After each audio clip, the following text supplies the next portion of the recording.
കർത്താവിൻ്റെ പരിശുദ്ധമായ നാമം വാഴ്ത്തപ്പെടുമാറാകട്ടെ. അനുഗ്രഹിക്കപ്പെട്ട ഈ നല്ല പ്രഭാതത്തിനാട് കർത്താവിന് സ്തോത്രം ചെയ്യുന്നു. ഈ പ്രഭാത സന്ദേശം കേൾക്കുന്ന എല്ലാ പ്രിയപ്പെട്ടവർക്കും വീണ്ടും വരുന്നവനായ ക്രിസ്തയേശുവിൻ്റെ നാമത്തിൽ എൻ്റെ പ്രഭാത വന്ദനങ്ങളെ ഈ നിമിഷം അർപ്പിക്കട്ടെ. യെശയ്യാ പ്രവാചകന്റെ പുസ്തകം 10-ാം അധ്യായം അതിൻ്റെ 17-ാമത് വാക്യം. ഇസ്രായേലിൻ്റെ വെളിച്ചം ഒരു തീയായും അവൻ്റെ പരിശുദ്ധൻ ഒരു ജ്വാലയായും ഇരിക്കും. അത് കത്തി ഒരു ദിവസം കൊണ്ട് അവൻ്റെ മുള്ളും പറക്കാരെയും ദഹിപ്പിച്ചു കളയും.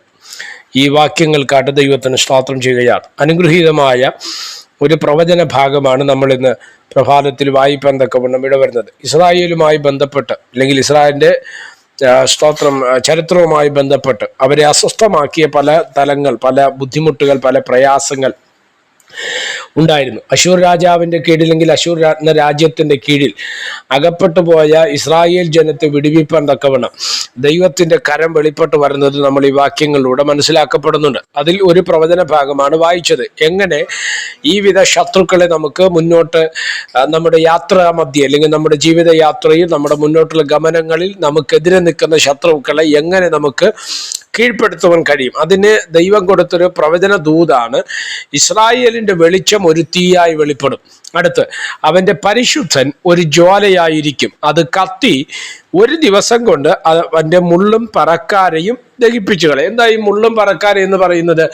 ദൈവമക്കളായി നമ്മൾ ശ്രദ്ധിക്കുന്ന ഏറ്റവും പ്രധാനപ്പെട്ട ഒരു കാര്യം അല്ലേ? ഒരു വയൽ ഇല്ലെങ്കിൽ ഒരു നിലം, അതിനകത്ത് അനാവശ്യമായി വളരുന്നതാണ് ഈ മുള്ളും പറക്കാര എന്ന് പറയുന്നത്. ഒരു പ്രയോജനമില്ലാതെ അതിനകത്ത് ഫലം തരുന്ന പലതിനും ഞെരുക്കുന്ന രീതിയിൽ സ്തോത്രം, അതിനകത്ത് പുഷ്ടി വരുത്തുന്ന, ഉയർച്ച കൊണ്ടുവരുന്ന, ഫലപ്രാപ്തിയിലേക്ക് നടത്തുന്ന പലതിനെയും നശിപ്പിക്കുന്ന ഇതാണ് മുള്ളും പറക്കാരയും എന്ന് പറയുന്നത്. എന്നാൽ ദൈവത്തിൻ്റെ തീ അതിനകത്ത് വെളിപ്പെടുമ്പോൾ ഈ മുള്ളും പറക്കാരെയും പൂർണ്ണമായി കത്തിമാറുവാൻ തക്കവണ്ണം ഇടവരും. എന്താ അതിൻ്റെ അർത്ഥം? എന്നെ കേൾക്കുന്ന ദൈവമക്കളോട് ഞാൻ ഈ പ്രഭാതത്തിൽ ഒരു സന്ദേശം കൈമാറുകയാണ്.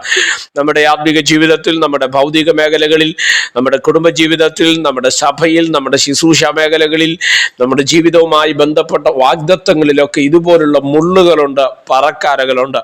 ഇതിനെ തകർക്കണമെങ്കിൽ ഒറ്റ പ്രവൃത്തി ഇതിനകത്ത് നടക്കണം. ദൈവത്തിൻ്റെ തീ അതിനകത്ത് ഇറങ്ങി വന്നെങ്കിൽ മാത്രമേ നമ്മുടെ വളർച്ചയെ, നമ്മുടെ ആത്മീക ജീവിതത്തെ, നമ്മുടെ ഭൗതിക നന്മകളെ, നമ്മുടെ ശുശ്രൂഷയെ, നമ്മുടെ സഭയെ ഞെരുക്കുന്ന, അതിൻ്റെ ഫലം പൂർണ്ണമായി പുറത്തു വരാതെ വണ്ണം അതിനെ ഞെരുക്കുന്ന ശത്രുവിൻ്റെ തലങ്ങൾ ഉണ്ടെങ്കിൽ ദൈവം അതിനെ തകർക്കണം. അതിനെ തകർക്കണമെങ്കിൽ നിർബന്ധമായും ദൈവത്തിൻ്റെ തീ അതിനകത്ത് വെളിപ്പെട്ട് തന്നെയാകണം. ഇവിടെ പറയുന്നത് എങ്ങനെയാണ്? അത് കത്തി ഒരു ദിവസം കൊണ്ട് അവൻ്റെ മുള്ളും പറക്കാരും എന്ത് ചെയ്യും? ദഹിപ്പിച്ച് കളയുവാൻ. അങ്ങനെയെങ്കിൽ ഒരു ദിവസം കൊണ്ട്, ഒറ്റ ദിവസം കൊണ്ട്, 24 മണിക്കൂർ കൊണ്ട് ചില പ്രവർത്തികൾ ചെയ്യുവാൻ ദൈവത്തിന് കഴിയും. ഇന്ന് പ്രഭാതത്തിൽ ഈ സന്ദേശം നിങ്ങൾ കേൾക്കുമ്പോൾ ഒരു കാര്യം ഓർത്ത് വെക്കണം. ഇന്നത്തെ ദിവസം നിങ്ങളുടെ ജീവിതത്തിൽ ചിലത് തീ കത്തി മാറും.